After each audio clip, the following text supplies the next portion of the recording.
Have you ever flipped through an old cookbook and thought, oh wow, these look absolutely nasty? Me too. There are tons of lovely vintage recipes out there like apple and tomato mold, almonds in a haystack, shrimp Singapore with curry sauce, and even a nice garden vegetable jello cake. Ugh. There were some tough times back then, but at least we knew Mima and Peepaw were eating real good. I don't know what they were thinking when they made these. Maybe they had less access to ingredients or impaired judgment. But today I took the liberty of compiling a list of some of the most heinous, rank, and foul old recipes I could find. And we're gonna make them and eat them for my meals today. Breakfast, lunch, snack, and dessert, all very questionable recipes, but enough waffling around. Foreshadowing. Let's make some breakfast. Boy, do we have a treat to start the day. So I think we can agree that waffles are an all-around great food. They taste great, they smell great, and they're so versatile. I mean, you can add chocolate chips to them, you can go fruit and whipped cream, you can even not go sweet and do like a chicken and waffles. How could you possibly ruin waffles? Well, this is exactly how. Tuna waffles. They were ripping tuna and waffles back in the day. Guess it's a bit of a savory approach. Don't think many people would have the imagination or gusto to do this combination, yet we find ourselves here. But enough waffling around. Not again. It's time to cook. Even though it's pretty freaky and nasty, at least the recipe doesn't look too hard to follow. So we start by blending up a bunch of stuff, and the first thing we got's a nice cream of mushroom soup. I don't have the most experience cooking, but anytime cream of mushroom's involved, it's usually not that good. So viscous. So we're gonna toss this can right in. Oh, slop, slop, slop. So gross. Uh-oh.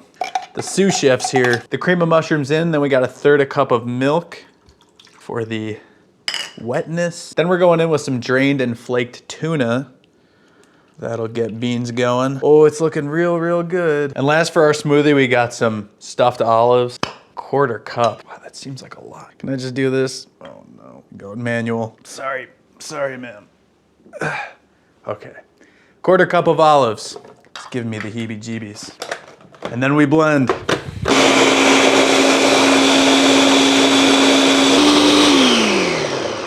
Oh. I've smelled worse. Now we just gotta heat it up and throw it on our waffles. It's a meal brought to you by lead poisoning, probably. Oh, it's kind of like a tuna bisque. I don't know if that exists, but tuna bisque. I mean, what I'm thinking is there's just so many other things you could put on a waffle. Tuna would never come to mind for me, but into the microwave we go. I'll make sure I don't stand too close so I don't get any radiation. We'll go 1:30 there. Well, we got that heating up, going with 2 of these Eggo waffles.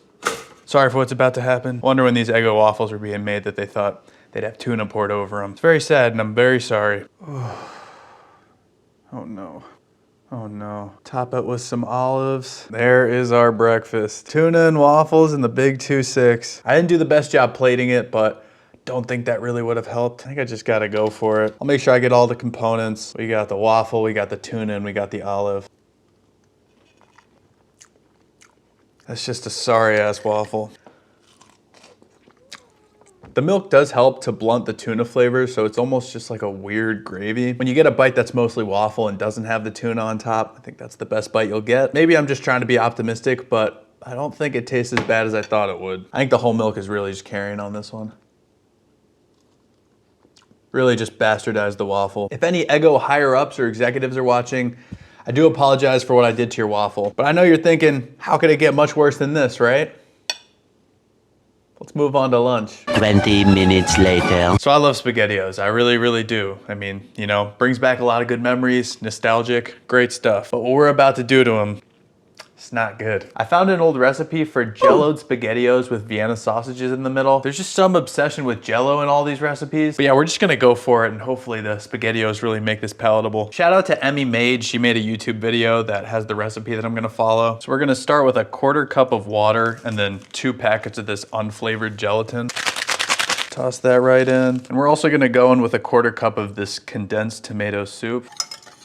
This is the tomato paste so far. Gonna let this sit for 5 minutes and just gonna let it do its thing and trust what Emmy Made said. So it got to a pretty thick state and then I heated it up and it's looking pretty syrupy. So we're gonna turn that heat off and then add in our SpaghettiOs. Uh-oh, SpaghettiO. I hate myself. For the SpaghettiOs, I got a bluey one because my niece loves bluey, and I got my doppelganger woody. So there's not much to this. You just throw in the SpaghettiOs, mix it all in, and then we put it in our little Jello mold. Just ooping and gooping everywhere. Second can.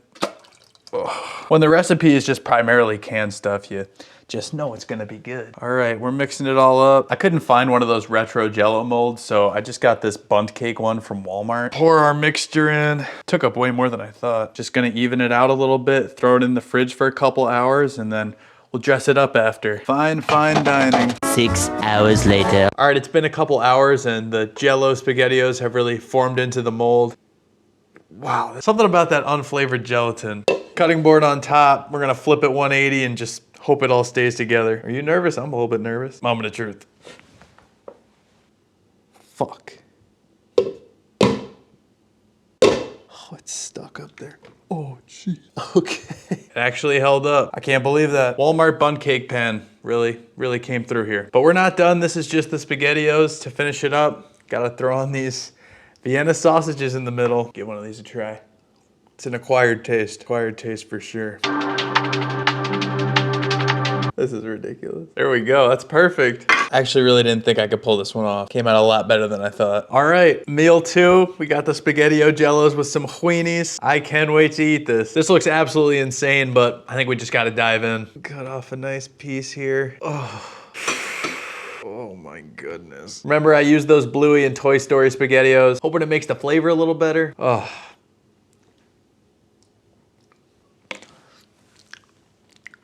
So good. It honestly just tastes like eating SpaghettiOs out of the can, but just like a little bit worse. Maybe toss in one of these Vienna sausages. This is quite the treat. Ugh.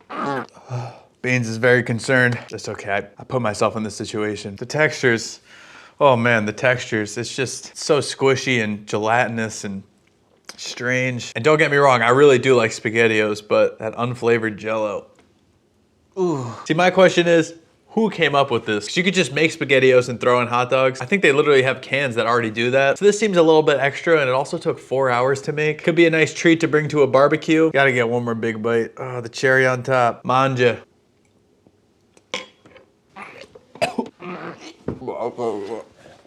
Mom, if you're watching this, I really appreciate that you made normal SpaghettiOs. This is freaky, goopy, gelatinous. It's just not for me. When I was reading about it, it said the kids love it, so some f***ed up kids back then, gosh. But yeah, I think I've eaten my fill. If I had to rank it, I'd probably go 2.5 out of 10. So just a rough breakfast, and then lunch wasn't much better. Gonna let this sit for a little bit, and then we got a really fun snack coming up. I'll see you there. What is going on? Later that same evening. So I wanted to make a snack today as well, and I figured I haven't really gotten too many vegetables in, so let's make a salad. Get ready for the most liberal use of the word perfection, because we're making this perfection salad. Basically boils down to a salad type kit with, you know, cabbage and red peppers and carrots suspended in a kind of lemon Jello fixture. Again with the damn Jello. No reason to waste time. I'm still pretty hungry from the other 2 meals I've had or didn't really have. Going in with a whole bunch of lemon Jello. So 6 ounces of the lemon Jello and then 2 more of these unflavored gelatins.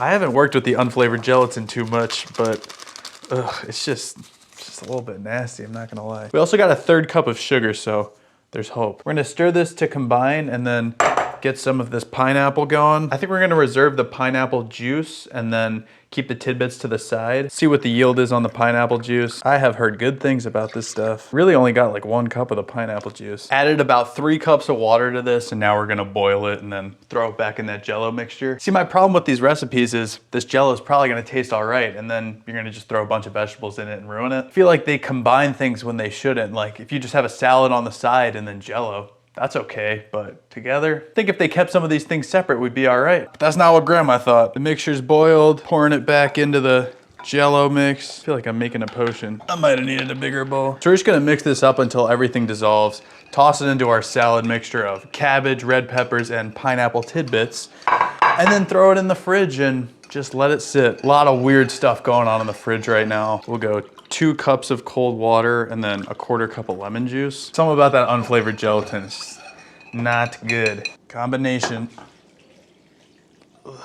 Not gonna lie, it kind of just looks like piss. Just a huge piss bomb. Nobody's perfect, but if you were ever wondering, This is what perfection looks like. So this thing will go in the fridge for about 4 hours and then I'll see it for the taste test. Nobody's perfect, I gotta... Eventually. I just got back from a walk. I swear I have other clothes than just gray sweatshirts, but the Jell-O has settled and I got my little piece of perfection salad. So it's not looking the best, but I'd say it's pretty manageable, right?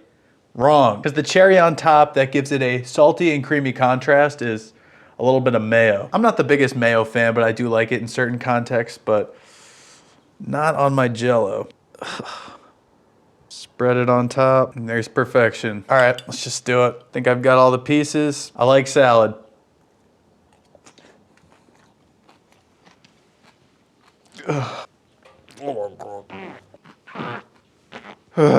I mean, you've got pineapple, lemon Jell-O, mayonnaise. If you like this, you gotta seriously get checked out. I mean, this is just garbage. I feel like you just make a salad and then you make a pineapple lemon Jell-O on the side. Really no reason to combine these two. This is gross. The mouthfeel too of like the squishy Jell-O with the crunchy cabbage and then you throw all that mayo in too. Really, really bad. At this point, we are definitely 0 for 3 with the recipes and things aren't looking much better for dinner. I'll see you there. And if you want the rest of this salad, just have at it. And I also have so much more. Later. I am so hungry. I'm really hungry at this point. You know, the meals before this were not the best. But how could it get better? We got a fantastic recipe for dinner. It's from Macal's Great American Recipe Card Collection from 1973. And this one's called Ham and Bananas Hollandaise. So it's essentially a banana wrapped around with mustard ham, then you bake it and you throw hollandaise sauce on it. This should really be an experience. Take you through the process of making one of these. First, we gotta unclothe the banana. So how this goes is you get your Great Value ham, spread a little bit of your Great Value mustard on there, just like that. And then you roll up your banana in it. I don't know who thinks of that. And there you go, there's the ham and banana. So I'm gonna do it a couple more times. So I think I'm just gonna go with 3 because I don't even know if I'll make it through one of these bananas, let alone 6. But there it is in all its glory. Got our 3 ham bananas. So the AI is telling me I gotta bake this for 10 minutes. Toss this in. So I'm gonna make this sauce while the bananas mature or whatever they're gonna do. I know these weren't gonna taste great, but my stomach's really having something to say right now. So I followed the instructions for the hollandaise packet and it also said to throw in some light cream. So I did that. And after the 10 minutes, this is what the bananas were looking like. So then all I had to do was toss on the rest of the sauce and then throw it back in the oven for 5 minutes. And this is what we got. This is our dinner. I picked out what I think is the best banana, threw a little extra hollandaise sauce on it. We'll see how this goes. Make sure I get all the parts. So we got ham, banana, mustard, and hollandaise. Cheers. Ugh. Each part of it on its own is good, like the ham is good, the banana's good, the hollandaise sauce is good, but together it's just a nightmare. Going for another bite. It's just nasty. This is really bad. Again, just the rationale makes no sense to me. I feel like you could have just went with ham and the hollandaise sauce and then had a banana on the side or something. I feel like there's a lot of vegetables you could have substituted in instead of a banana. Yeah, this is just horrible. I couldn't imagine being a kid in the 70s and my parents made this for dinner and you have to finish it before you leave the table. I would be at that table for a very long time. I'm gonna just pick off the ham and eat it because I am actually really hungry, but we still got one more meal and that's dessert, so I'll see you there. I'm actually pretty hopeful for that one. 8:01 p.m. So for dessert, I wanted to do something that looks weird and sounds really weird, but maybe has a little potential. So I think we're gonna go with a cake, but not just any cake, a bologna cake. Apparently a bologna cake is a thing, and thankfully it's not really that hard of a recipe. So for the frosting, if you wanna call it that, I guess, it's just a bunch of whipped cream with some Worcestershire sauce and a grated onion. So I'm gonna try my best to,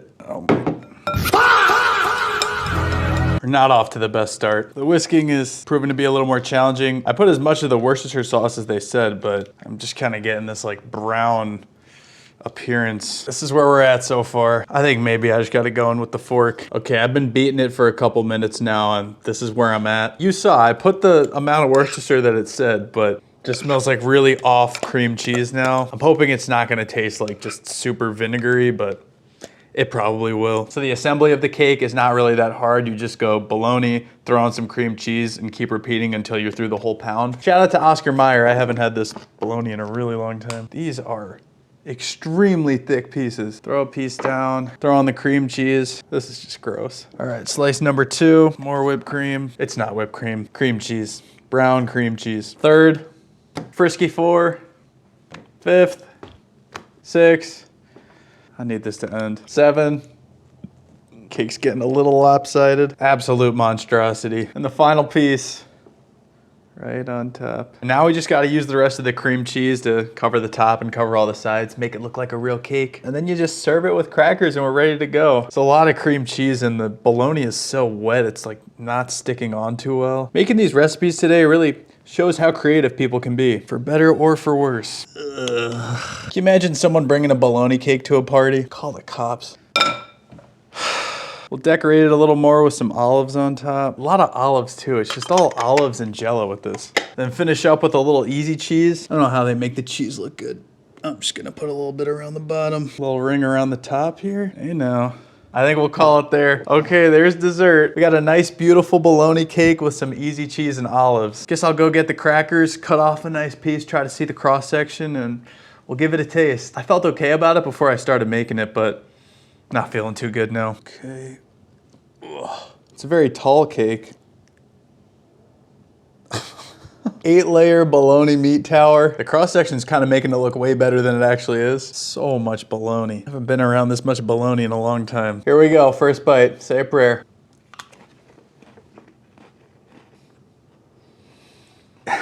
Maybe I'm not a fan of Worcestershire sauce, but I feel like it just makes the cream cheese taste worse. Along with that, I would probably choose a lot of other meats before bologna. Probably also a better way to make this all happen other than stacking it up like a cake. It tastes okay, but there's no way I'd ever go out of my way to actually do this again. But compared to some of the other stuff we ate today, it is palatable and you can actually eat it. So it's gotta be worth something. But yeah, I guess that's dessert and that about wraps up the eating for today. I have a huge appetite and I usually have to hold myself back from eating, but on a day like today, I'm very happy to be done eating. I got a lot of cleaning and dishes to do, so I'm gonna hit that and then we can recap how the day went. Ooh.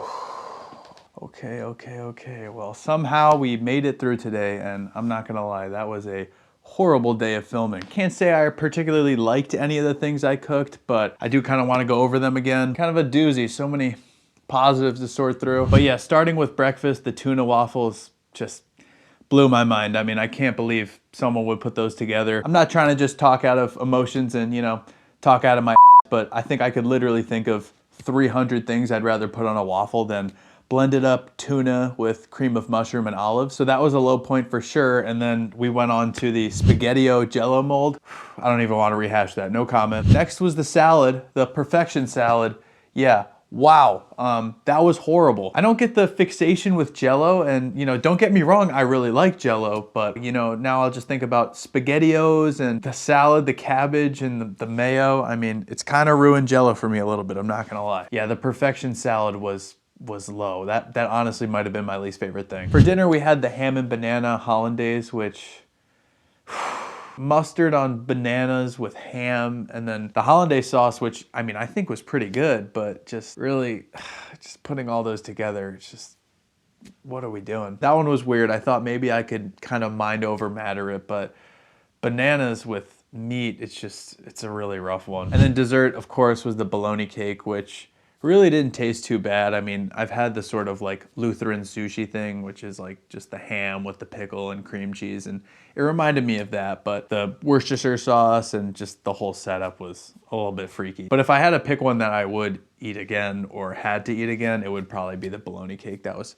definitely my favorite. And at the end of the day, this was all self-inflicted. I didn't have to make this video. I didn't have to choose the things I chose, but you know, we're just doing it for the love of the game. I'm very happy I made this video, but I will not have any of those items again, at least willingly not have any of those again. I hope no one forces me to have those. But yeah, I spent way too much time in the kitchen today and I'll probably be door dashing food for the next couple days. But yeah, that about wraps up the video. So thank you for watching this far. And if you enjoyed it, make sure to hit the like and subscribe to the channel. If you want to know when I post new videos, you can hit the bell notification. And if you want to support the channel any further, I put all my links in the description. And also big news, I'm starting to stream on Twitch and I'll also try to cross stream onto here. I might not do that at the start. I might just be on Twitch, but eventually I'll be streaming on here too. So my handle on there is James Kibbs. And for right now, I'm going to try to stream every Tuesday night. And if you want to be more up to date with that, I'll post my schedule on Twitch and I'll post it on my Instagram story. And if you haven't seen it already, definitely make sure to watch my most recent video where I walked 100,000 steps in a day. That was an insane fever dream and I will never be doing that again. As for this video, all that food was extremely nasty, and I'm still very hungry, so probably gonna have an actual meal now. I hope you have a great rest of your day, and I love you guys so much.